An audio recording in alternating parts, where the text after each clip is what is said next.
Կոտայքի ձմեռ մարզամշակութային տոնակատարության շրջանակում դահուկավազքի, բազկամարտի, մշամարտի, ձիասահնակների եւ այլ մրցումներ են անցկացվում։ Ես 3 տարի առաջ եմ սովորել,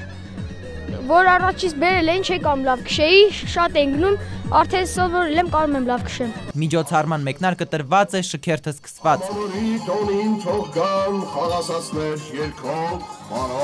Կոտայքի մարզում խորհրդային միության տարիներին ձմռանը նմանատիպ միջոցառումներ հաճախ են կազմակերպվում։ Այժմ ավանդույթը վերականգնվել է։ Միջոցառման մեկնարկի ազդարարման պատիվը վերապահվել է Կավալենկո Շահգալդյանին։ Տոնում են մեր հետ միասին ձմեռ,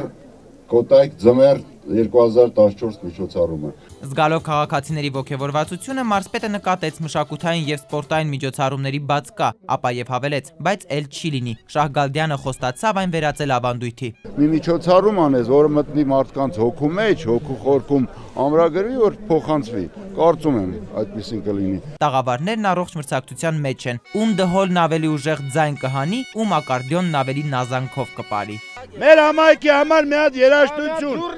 Դավայ։ Տոնախմբությունից ոգևորված յուրաքանչյուրը ձգտում է հայտնվել առաջինների շարքում։ Սուրբ Սարգսի տոնն էր, Սուրբ Սարգսը եկավ եւ մեր արյուրի մեջ թողեց իր զիու պայտը։ Եվ մենք այդպես բերեցինք։ Գարնանային ճերմակահեր լեռնալիստի լանջին կազմակերպված Կոտայք ձմեռ մարզամշակութային միջոցառումն ավարտվելու է երեկոյան տոնախմբության առիթով կազմակերպվելիք խարույկով։ Արտակ Վարդանյան, Նարեկ Եղազարյան, ժամը լրատվական։